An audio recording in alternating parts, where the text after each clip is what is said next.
জাতীয় এবং আন্তর্জাতিক পুরস্কার প্রাপ্ত সমাজসেবী অনির্বাণ সামন্তের জীবনী নিয়ে বই লিখলেন লেখিকা অনুরাধা চক্রবর্তী।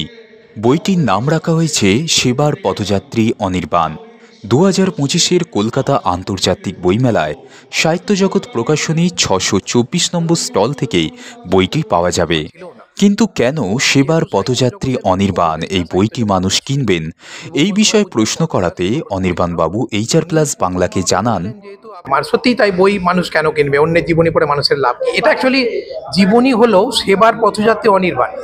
মানে জীবনীর সঙ্গে সঙ্গে এটা কিন্তু জীবনীর সঙ্গে সঙ্গে কাজের ব্যাপারটাও আসছে। আমার কাজের ধারাটাকে তুলে দেওয়া হয়েছে। এটা নয় যে আমি একা সমাজ সেবা করি, অনেকেই করেন।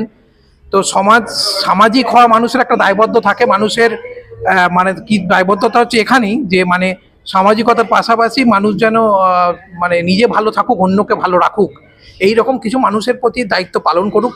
সমাজবদ্ধ জীব হিসাবে মানুষ যতদিন সমাজে থাকবে, আমি যেমন আমার জীবনের শেষ দিন পর্যন্ত অসহায় ও দুস্থ মানুষ এবং শারীরিকভাবে বিকলাঙ্গ মানুষ তাদের পাশে থাকার পরিকল্পনা নিয়েছি। এটা আমার নেশা বলা যায়, আমার ভালোবাসার জায়গা। আমি এটা করে আমি আনন্দ পাই, আমি ভালো থাকি, এটা সবচেয়ে বড় জায়গা। সমালোচনার জায়গা প্রত্যেক জায়গাতেই আছে, প্রত্যেক জায়গায় থাকবে, আজও ছিল, কালো আছে, থাকবে। কিন্তু আমার ভালো থাকাটাকে আমি আমার নেশা হিসেবে গ্রহণ করেছি, পেশার সাথে এটা আমার নেশা। ঠিক আছে, যে মানুষকে কেউ পেয়ে আনন্দ পায়, কেউ দিয়ে আনন্দ পায়। আমি মানুষের পাশে থেকে আনন্দ পাই। আমি পুজোর সময় বাচ্চাদের জামা কাপড় দিয়ে আনন্দ পাই, অনাথ বাচ্চাদের, থ্যালাসেমিয়া শিশুদের জন্য রক্ত দিয়ে আনন্দ পাই।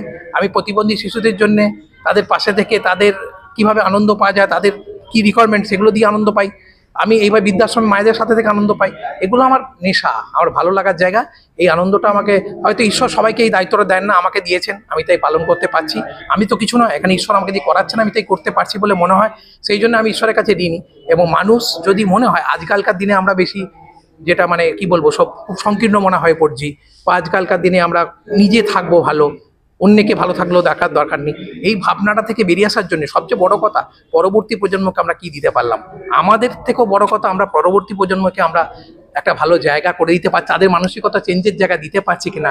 এই মোবাইলের যুগে এসে তারা রিপ্রেসড হয়, তাদের একটা ভালো মানসিকতা যে টাকাটা পেলে লোকের, আমার যে জিনিসটা আমার নয়, টাকাটা সেই জিনিসটা আমি নেবো না, এটা কাউকে ফেরত দেওয়া উচিত। টিফিনটা বন্ধুদের সঙ্গে ভাগ করে দেওয়া উচিত। নিজে ভালো থাকলে কাউকে, যেমন অসহায় মানুষকে রাস্তার ধারে স্কুল যাওয়ার সময় দেখলাম, তাকে সাহায্যের হাতটা বাড়িয়ে দেওয়া উচিত। এই মানসিকতাগুলো পরবর্তী প্রজন্মের জন্য তৈরি হোক। এখানে আমি কিছু নয়, কিন্তু বইটা মানে আমার বই লেখা হচ্ছে বলে আমি কিছু নয় বলে আমি মনে করি এটা মানুষের জন্যই। যে সমস্ত মানুষ এরকম ধরনের কাজ করেন সকলের প্রতি শ্রদ্ধা। এবং যারা অনেকেই করেন, অনেকে হয়তো প্রত্যেক দিনই সমাজসেবা করেন, প্রত্যেক দিন মানে আমি যেমন করি প্রত্যেক দিনই সমাজসেবা করেন, প্রত্যেকেই আছেন, এমন আছেন তারা। আমি মনে করি যে একজন মানুষ যারা 3 দিন খাইনি থাকে, যে একটা বাপুজি কেক দিয়েও করছেন, সেটাও সমাজসেবা। সুতরাং আমরা নিজের অজান্তেই সমাজসেবা করে ফেলি। তো এই মানসিকতাটা ভালো থাক, নিজে ভালো থাকবো, নিজে ভালো খাবো বা নিজে ভালো পড়বো, এই বার্তাটা বাদ দিয়ে অন্যকেও সাহায্যে, নিজে ভালো থাকার পাশাপাশি অন্যের সাথে সাহায্যের হাতটা বাড়িয়ে দেওয়া, একটা সুস্থ সুন্দর সমাজ পৃথিবী আমরা পরবর্তী প্রজন্মকে উপহার দেবো। এইটাই বোধহয় ভাবনাটা, ভাবধারাটা আমার জীবনীর মধ্যে দিয়ে, আমার কাজের মধ্যে দিয়ে লেখিকা ফুটিয়ে তুলতে চেয়েছেন। সুতরাং আমার আশা করা যায়, এবং গল্পের আকারে ফুটিয়ে তুলেছেন, আমার মনে হয় সবার কাছে আকর্ষণীয় হবে।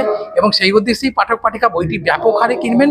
কারণ এর আগে তারা নিউজে আমার একটা ইন্টারভিউ হয়েছিল, অনেকেই আমি ইন্টারভিউ দিচ্ছিলাম, অনেকেই আমাকে পশ্চিমবঙ্গের বিভিন্ন জায়গা থেকে ফোন করে বলেছেন, আপনি ইন্টারভিউ দিয়েছেন, আমাদের চোখে জল পড়ছে।